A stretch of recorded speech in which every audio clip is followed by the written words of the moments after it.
Solubility equilibrium is going to be what the purpose of this lesson is, and solubility equilibrium is going to be the second type of equilibrium that we are doing in AP Chem. So let's get going. So solubility means you're going to have to know your solubility rules. The solubility equilibrium, the good news is it's very simple. The bad news is you've got to remember all those rules we talked about in pre-AP and again earlier this year. When we talk about something being insoluble, we're actually lying to you a little bit because it's actually a tiny bit soluble. And, excuse me, that's what this equilibrium is going to be about, okay? So, really and truly, when we say something's insoluble, it's just that it has such a low saturation point that it seems like nothing is soluble when, in fact, there's a teeny tiny bit that is. And so that's what we're going to be working problems with for this chapter. So, slightly soluble salts establish a dynamic equilibrium. Remember, that means equal amounts are going into solution as are precipitating. And so we're going to use the formation of silver chloride as an example when we have AgNO3 and NaCl adding together. So when the solid is first added to the water, no ions are initially present. But as the dissolving process proceeds, the concentration of ions increases until that equilibrium is established. And of course, that's when we reach a saturated solution. When we're talking about Ksp, we're only going to be talking about the ions that will appear in solution because remember, we don't have solids or liquids that appear in the expression. So it's going to be a little bit easier calculations because you will not have a denominator, you'll just have a numerator. So here is an example for our AgCl that we were talking about. And so the way that we would write that Ksp value once the AgCl is dissociated is we would say Ksp is equal to Ag plus and Cl minus. Again, just like in equilibrium last chapter, you're going to raise the concentrations to the power that is their coefficients. And in this case, of course, it's both 1. So let's continue on. These are some values of solubility product constants. These are values that are published and you look up. They'll either, usually if it's a problem on the AP exam, they'll give it for you, that particular thing. But in case they were to give you a snippet, you'd know how to look that up. For instance, we were just looking at silver chloride, and it is right here. And so we would see that that constant is 1.8 times 10 to the negative 10. And then we could look that up and say that's what our solubility product constant is equal to.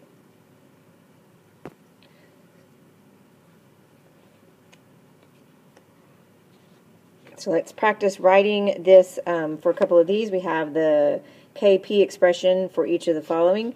So because we have this 2 right here, when we write that, we're going to say calcium 2 plus, and then we're going to say F minus raised to the 2. And then if we were to go look up that value, we would see that according to this chart, it is, find it on there, calcium fluoride is 3.4 times 10 to the negative 11. And again, no units on our K values. For silver chromate, we would say is equal to Ag plus and squared, or to the second power. And then the chromate, O4, 2 minus. And then when we look that value up, find silver chromate, we see that it is 1.1 times 10 to the negative 12. And then the Ksp for, that is calcium oxalate, would be calcium, and then the oxalate. And of course these are concentrations because they're ions. Oops, that's 2 minus. Sorry, I forgot the 2 minus. And then when we look that one up, that would look like that is 2.3 times 10 to the negative 9. So that's how you write the Kp, or Ksp, excuse me, expressions for solids. So now, most of the time we're going to be determining Ksp from experimental measurements. Usually they are determined by laboratory using spectroscopic methods. And now we're going to have to make sure we understand is our stoichiometry. So let's get going. So here is an example right here of lead 2 chloride dissolves to a slight extent in water according to this equation. Calculate the Ksp.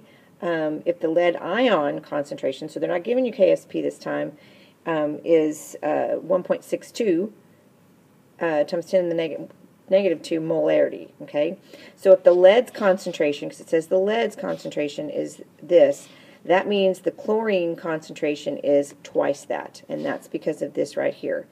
And honestly, that's probably the toughest concept or the biggest mistake that kids make when they're doing this, is they had to double the concentration and you still have to square it because of the 2 right here. And that is probably the biggest hurdle or the biggest mistake that kids make, is they forget to double it.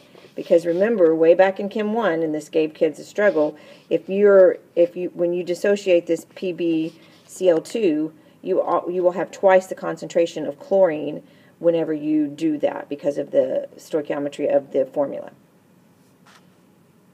And so, of course, when you put those into the calculator and calculate, you get that the Ksp value is 1.7 times 10 to the negative 5. And if we look back at our chart, we see that PbCl2 is 1.6 times 10 to the negative 5, so we're pretty close to that. And so it's a way to check ourselves if you have a chart available to you. With your homework you will, but on the AP exam you might not. You just have to go with it. So let's practice one on our own with copper 1 bromide.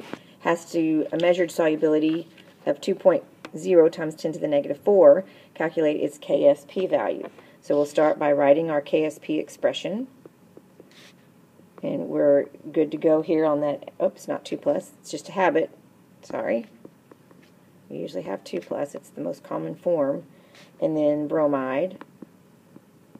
Okay. So it gave us our concentration right here. So we're going to just plug that in and say 2.0 times 10 to the negative 4 times 2.0 times 10 to the negative 4. And we get our Ksp value to be 4.0 times 10 to the negative 8. And of course, that's a lot easier than the equilibrium we did for the last chapter. But don't worry, we're still going to see rice tables. I know you missed them. In this one we have calculate the Ksp value for bismuth sulfide, which has a solubility of 1 times 10 to the negative 15. So in this one I want you to go ahead, and I should have done this on the last one and I apologize that I didn't, but I want us to get into the habit of going ahead and writing the dissociation. So we're going to have bismuth, which is a 3 plus, and we're going to get 2 of those, plus 3 sulfides, which is a 2 minus. Okay? So when we write our Ksp, it's going to be bismuth raised to the 2nd power, and then sulfide raised to the 2nd power. Oops, excuse me, 3rd. I looked at that minus 2. 3rd power. Okay?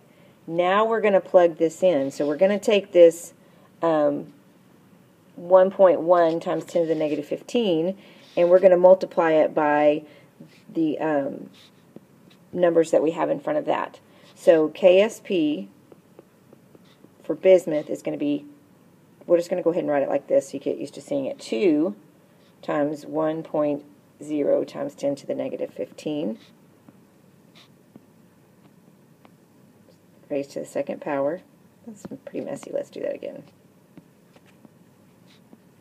And then 3 times 1.0 times 10 to the negative 15 raised to the 3rd power. And then when we do all that math in our handy-dandy calculators, we should get 1.1 times 10 to the negative 73. Okay? So that very negative exponent is going to tell you that this is so marginally soluble. Okay? When you have a really, really high negative exponent, that means it's barely going to have anything dissolved into the solution. Now, we can also estimate the solubility from the Ksp values. So relative solubilities can be compared, but you've got to be very, very careful. So you have to be only if you have the same ion to ion ratio. In other words, if you're comparing something that has 3 ions, you can only compare it to something else that has 3 ions also and look at their Ksp values. Okay, so if I was going to compare calcium fluoride to, say, calcium bromide, I could look at their Ksp values and look at their exponents and see whichever one is smaller would have less solubility. However, if I wanted to say calcium fluoride, against aluminum bromide, I couldn't compare those directly using their Ksp values because they have different number of ions. One has 3, one has 4. So you have to be the same number of ions when you do that. Okay. Also, I want you to not forget that solubility changes with temperature. Generally, we've said in the past that with increasing temperature we increase solubility, but that's actually not always the case. Some substances are less soluble while they're hot, and then some are actually more soluble when they're cool. And so we have to keep that in mind. Okay, so let's go on and do our first example.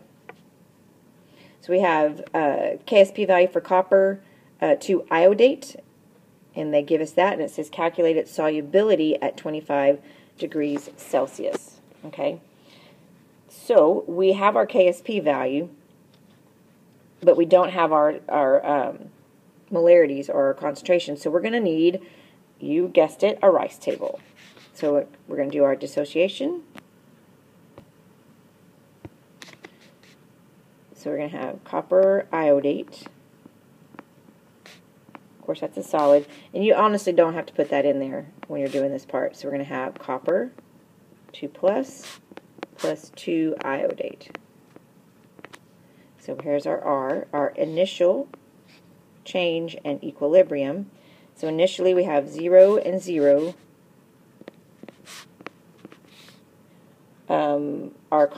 Our change is 0, and this is going to be x, and this is going to be plus 2x. So at equilibrium, the reason this is 0 is because, I know you're thinking, why is it not x or whatever? Remember, it's a solid, so we're not having any values for that whatsoever. So at equilibrium, we have x and 2x. All right, so I'm going to give you a chance to catch up, and then because I didn't leave myself enough room, I'm going to need to erase that and give myself some more room. So then our Ksp, of course, is going to be equal to copper 2 plus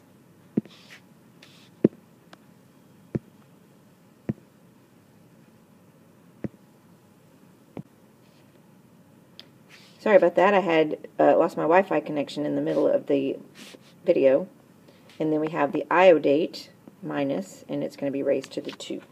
Okay, so we know that we had a Ksp value of 1.4 times 10 to the negative 7 is equal to x for copper, and then 2x to the second power.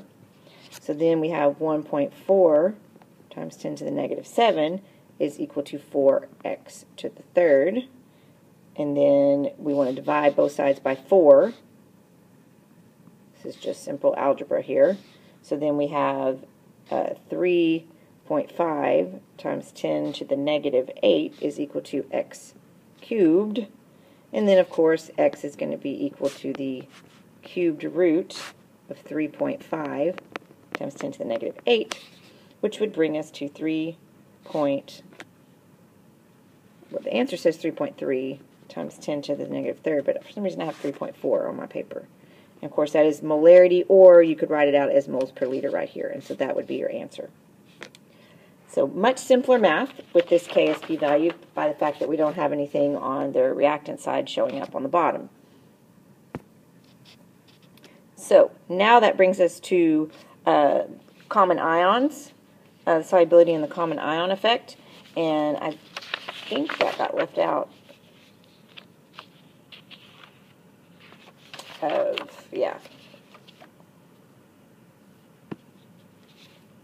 So let's look at that, and let's see.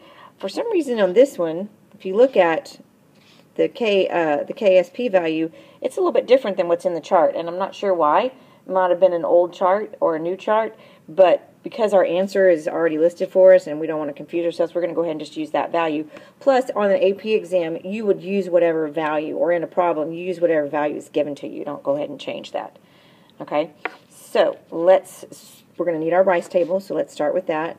CaF2 goes to Ca2 plus 2F minus. Okay, so there's our R, ICE, and then, of course, these are going to all be 0 because they're solid, so we don't care about them. And then at this point, they gave us this concentration right here, okay? And so this is going to be negligible or 0, whichever one you want to put. And they gave us the 0.025, and so this is just 0.025. Whoops, sorry, I don't know what's going on there. So this is just 0.025. It's not times 2 here, okay? And the reason for that is they gave us this concentration right here, and there's only one ion. So the initial concentration is 0.025, okay? So then when we have our change, we're going to have plus x and plus 2x.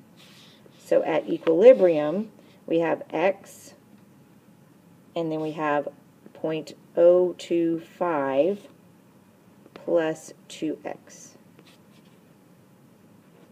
Okay? So now we have our 4.0 times 10 to the negative 11. Our Ksp value is equal to x, and they're going to have 0.025 plus 2x squared. Okay?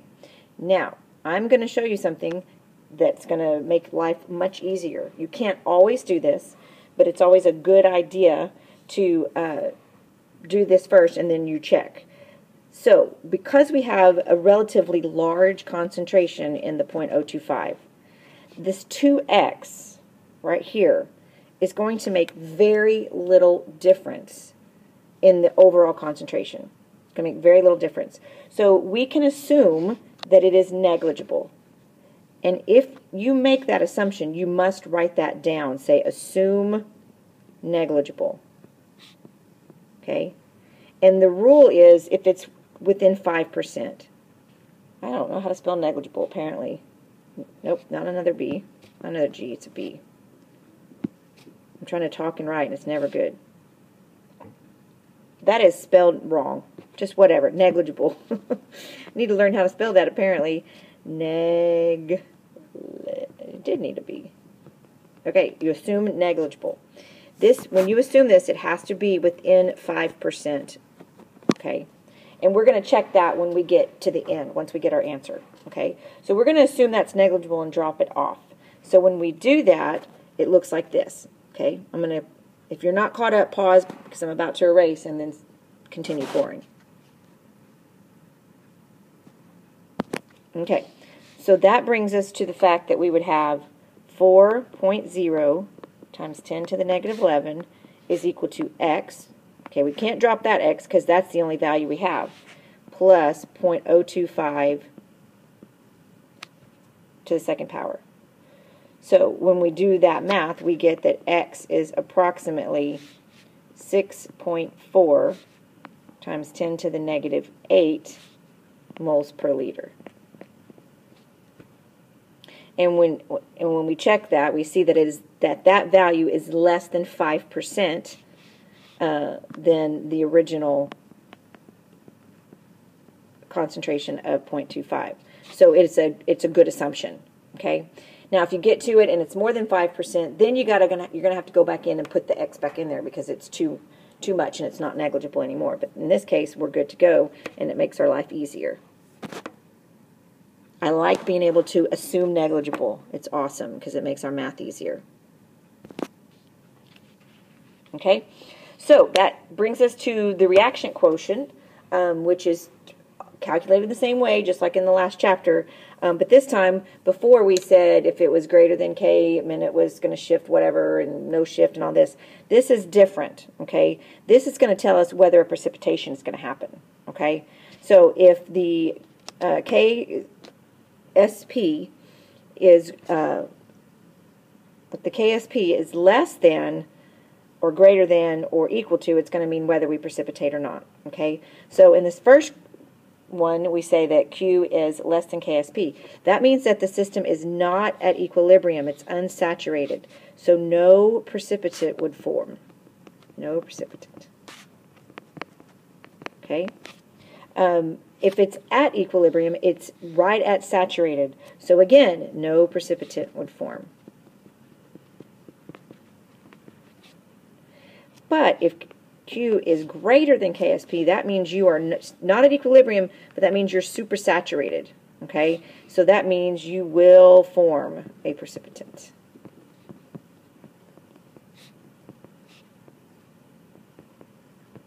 Okay?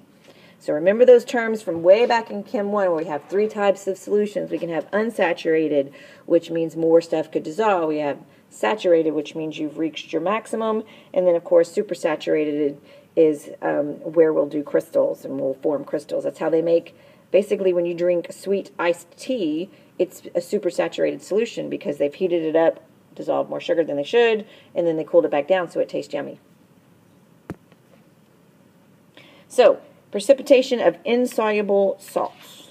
Okay? A couple of things. Metal-bearing ores, that's hard to say, okay? Metal-bearing ores often contain the metal in the form of an insoluble salt.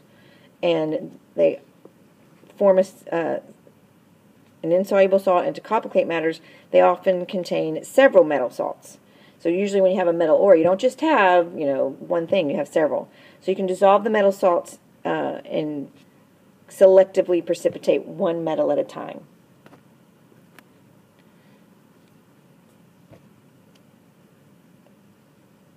All right, so determining precipitation conditions. So we're going to calculate Q here, and then we're going to compare.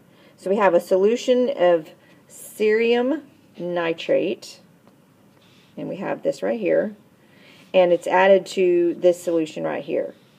And it wants to know, will the cerium nitrate form a precipitant? So we're going to do our calculations. So we're going to calculate for Q right here, and we have cerium 3+, and then nitrate, and it's going to be raised to the third.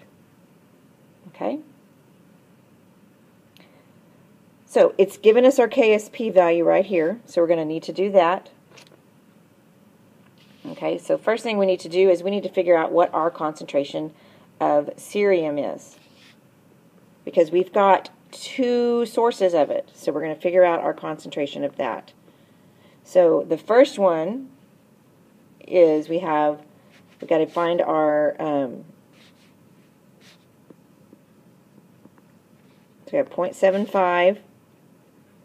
And honestly, in this case, you can leave it in milliliters if you want to make your life easier and make it better, easier math. So we're going to just leave that in milliliters because we're going to have milliliters on the bottom to cancel that out. So we have 700 milliliters times the molarity, because remember, volume times molarity gives you moles.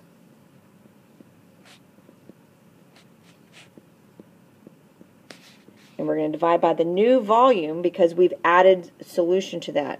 So our new volume is 750 milliliters plus 300 milliliters. Okay. Now, just to recap, what I did here is I have number of moles from the original amount right here. Okay. But I'm adding 300 mils to the 750 mils, so I have to divide by the new volume to get the new molarity. And when I do that, I get 2.86 times 10 to the -3rd molar. Okay? Now I need to do the same thing for the iodate.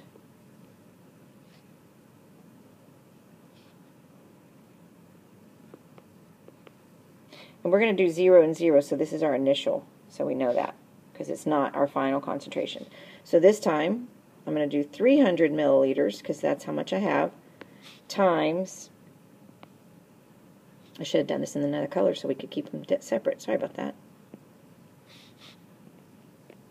And then we're going to divide by 750 milliliters plus the 300 milliliters. And the reason I can leave it in milliliters, just in case you're wondering why didn't I change it to liters, is because I'm canceling out units on the top and the bottom. and then I get 5.71 times 10 to the negative third.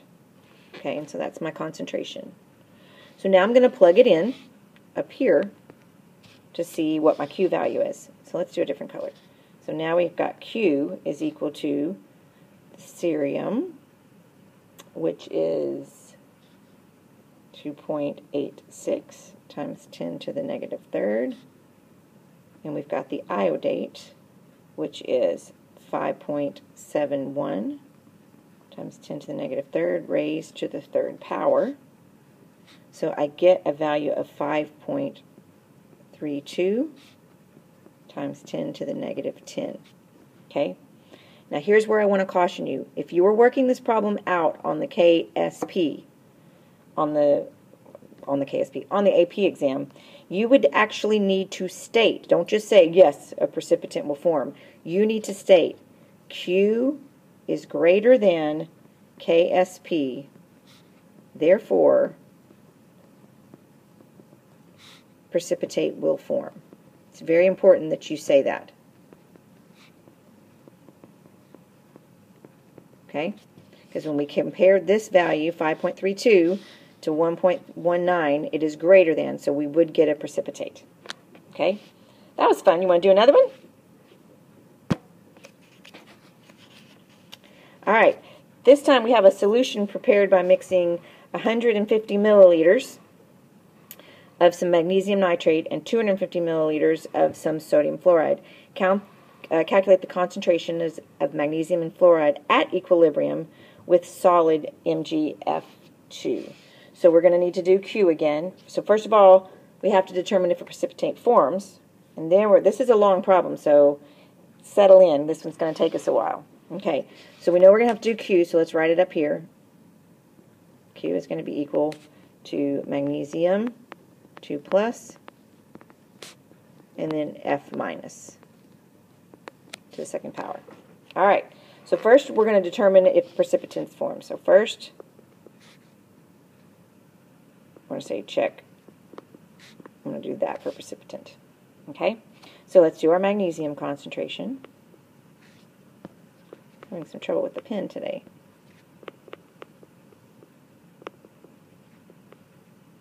All right, so magnesium had 150 milliliters times the 1 times 10 to the negative 2 over 150 milliliters plus 250 milliliters for the new volume, and we get 0.00375.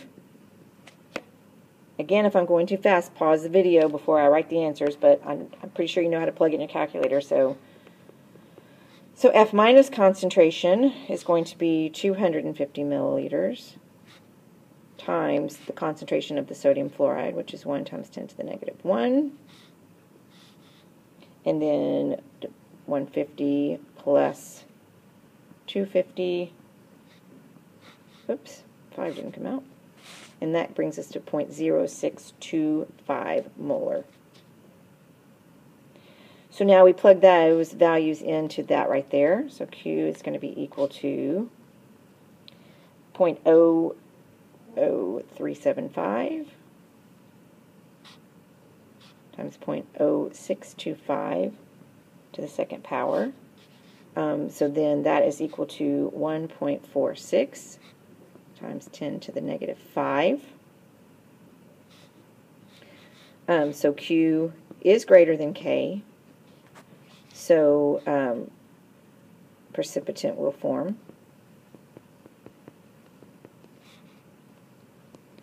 Okay, so we know a precipitate will form. Okay? So that brings us to the next the next step. You're going to love this problem, by the way. I keep looking ahead and going, okay. So let's go to the next step. I'm going to wait just a second. I'm going to pause this to let y'all catch up in case I'm writing too fast, which I probably am. Okay, now that you have all that written down, now comes the fun part. We're going to actually have to do 2 rice tables, okay? So first we need to figure out, because we know that a precipitant forms, so we have to figure out when that precipitant forms, what are the concentrations at that time. So we're going to do the forward reaction, or I guess it would be the reverse reaction in this case. So we're going to look at it and say we have Mg, sorry, my phone. Alright, sorry about that interruption. So we have Mg 2 plus is going to join up with 2 fluorines, and it's going to make MgF2. Okay? So this is our rice table. So initially when we have that, we have to calculate, remember when we're doing the rice table here, we got to have moles. So we're going to multiply this times this to get number of moles. And so when we do that, initially we have 0.0015 moles, and when we calculate this one right here, we get that we have 0.025 moles. So clearly we're going to run out, and this of course is 0 at this point. So clearly we're going to run out of the magnesium, so our change is going to be minus the 0.0015, because when I run out of that, I'm not going to be able to make any more, and minus 0.0015. So at equilibrium, I have 0, and then I have 0.022 moles. Okay? So I'm going to have to find the new concentration of this, which is basically how much leftover fluorine I have. So when I do that, I'm going to say 0.022 moles divided by the whole new volume, which is 250 plus 150. Okay, where were we? Sorry about the second interruption. So we have the number of moles divided by the new volume, which is going to be 400, so 0.4 liters. So our new molarity is 0.055. And that's just for the fluorine, because at this point we have no magnesium solution, or magnesium ions, okay? So now we can go to the next rice table. So here we go. I'm going to erase this, so if you don't have all this written down, pause it real quick before I erase it. Alright, so now we are trying to be at equilibrium, so now we're going to do our normal rice table, which we have the magnesium fluoride breaking apart because we're at equilibrium, so we're going to have the 2F minus. Okay, so this is RiCe. So this, of course, these are all zeros, so you can just put a big 0 or just ignore it. And then we're going to have 0 here, and we have 0.055 molar here. Okay? And then this is going to be plus x, and this is going to be plus 2x. So that at equilibrium, we have x 0.055 plus 2x, just like we did earlier, because now we can get to that point. So now we're going to plug it in. We know that our Ksp value is 6.49. 6.49. I just totally made that up. Actually, I think I just combined it. So we have 6.4 times 10 to the negative 9 is going to be equal to x for the magnesium and 0.055 minus 2x squared. Okay? So we still have a relatively high concentration. So we are going to, I'm going to write this down, assume x is negligible. Okay? Oh, better not abbreviate that. It looks like I'm saying negligible. Why can't I spell that? I need to go back to gible. Okay. So we're going to assume that's negligible. So then we're going to do our math, and when we get all that done in there, I'm running out of room, so I'm going to trust that you can do the math of simple algebra. We will get that magnesium at equilibrium concentration is going to be 2.1 times 10 to the negative 6, which is going to be our x value, molarity, and fluorine is twice that because of the 2x. 5.50 times 10 to the negative 2. Oh, well, not twice that because we had to subtract. Not subtract, add. Oh, I'm so sorry. I'm having an issue today with all these interruptions. I apologize. So this was the 0.055 plus the 2x. Okay. All right.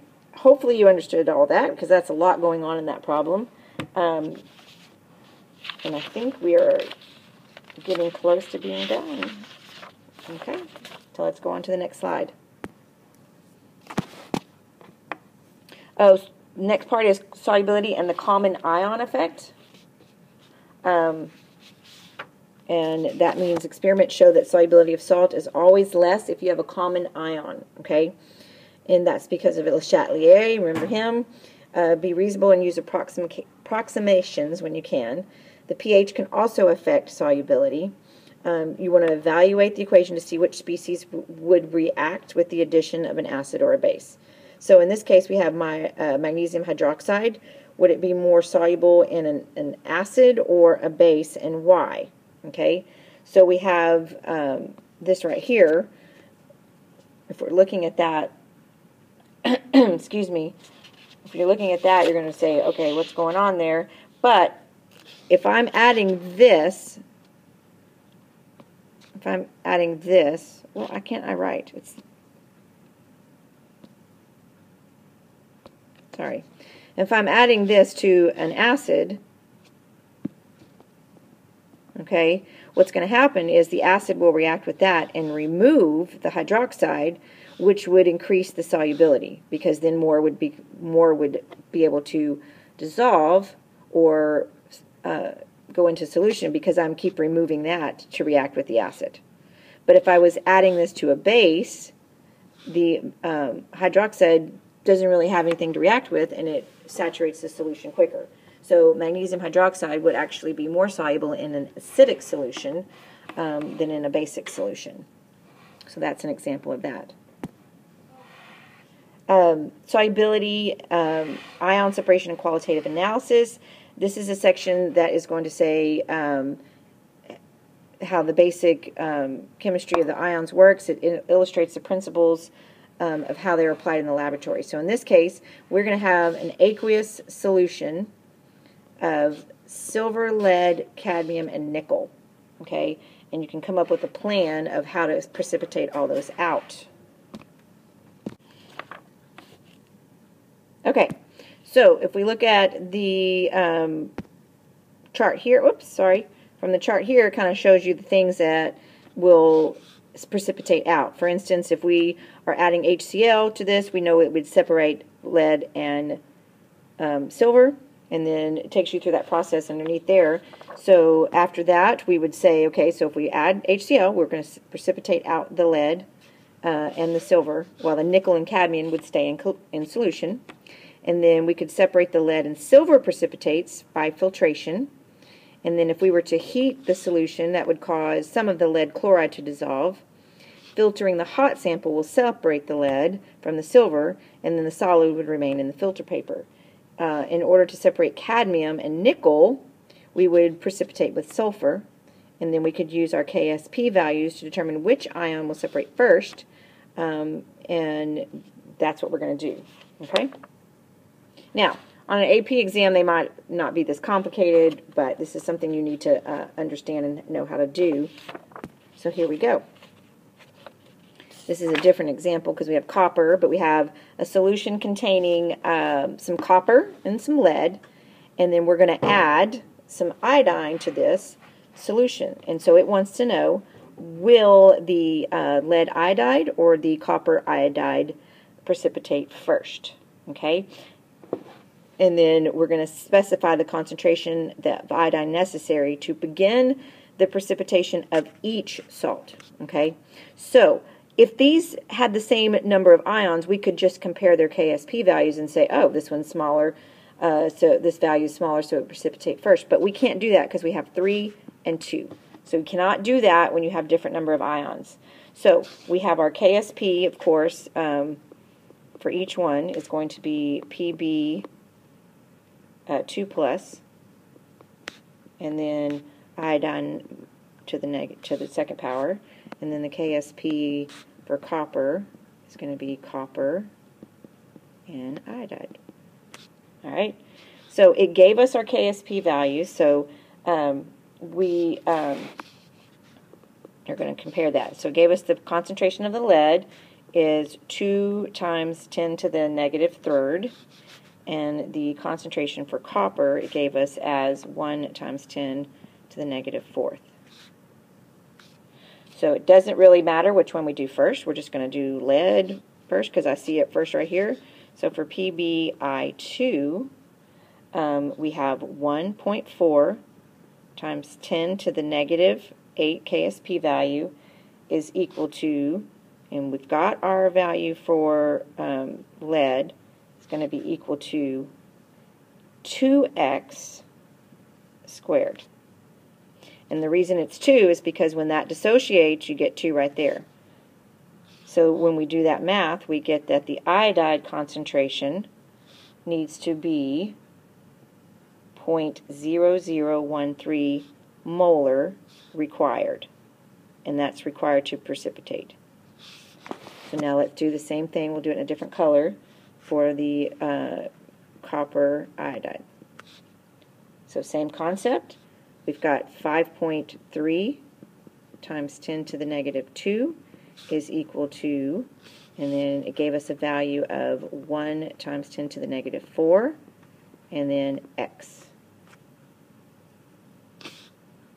And when we calculate that, we get that the amount of iodide needed is 5.3 times 10 to the negative 8. So it is much, much smaller amount required, so we would say that the copper iodide will precipitate first, because we'll compare that value. So you're going to reach a concentration of 5.3 times 10 to the negative 8 much sooner than you would reach the one for iodide, which was 0.0013. So pretty simple calculation, but you got to know to double this 2x. That's probably usually what gets people right there. All right, solubility in complex ions. The formation of complex ions can often dissolve otherwise insoluble salts. These are just some tips to know. Often, as the complex ion forms, the solubility equilibrium shifts away from the solid, causing it to become more soluble. If sufficient ammonia is added to silver chloride, the latter can be dissolved, and it will dissolve as this complex ion, which is soluble. Okay, that is a significant improvement with regard to the solubility of AgCl normally. Okay, and so that's just to kind of let you know that that can happen. Things can improve your solubility. And that is the end, my friends. I know this is a long lesson, but I wanted you to have all the calculations. And so if you have questions, of course, you can come in for tutorials or ask during class. The end. Have a nice day.